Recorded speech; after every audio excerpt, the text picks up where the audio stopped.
আজকে আমি আলু পটল দিয়ে চিংড়ি মাছের রেসিপি বানালাম। আমার রেসিপিটা দেখবেন, দেখে কমেন্টে জানাবেন কীরকম হয়েছে।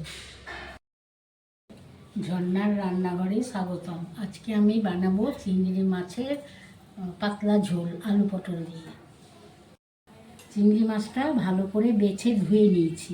এবার এতে হলুদ আর লবণ মাখিয়ে নিলাম।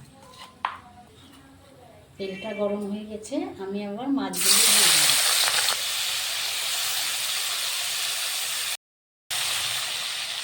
মাছটা ভাজা হয়ে গেল, এবার আমি তুলে দিলাম। সেই মাছের তেলে দুটো কাঁচা লঙ্কা দিলাম আর কালো জিরা দিয়ে দিলাম। আলু কেটে রেখেছিলাম দিয়ে দিলাম।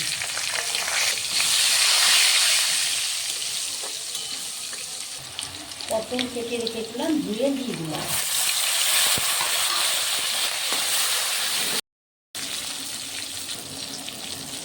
এবার সামান্য হলুদ লবণ দিয়ে দিলাম, সামান্য হলুদ দিয়ে দিলাম।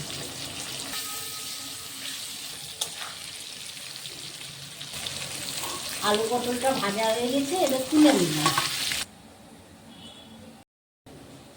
আদা, জিরে, ধনে আর লাল লঙ্কা, কাঁচা লঙ্কা সব বেটে নিয়েছিলাম।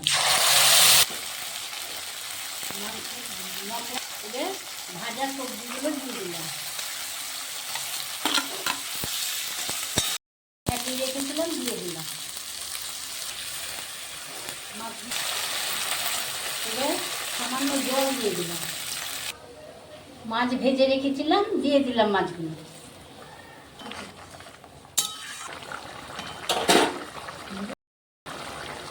আলু পটল দিয়ে চিংড়ি মাছটা হয়ে গেল, আমি নামিয়ে নিলাম। এটাকে শেয়ার, কমেন্ট, সাবস্ক্রাইব করে দেবেন।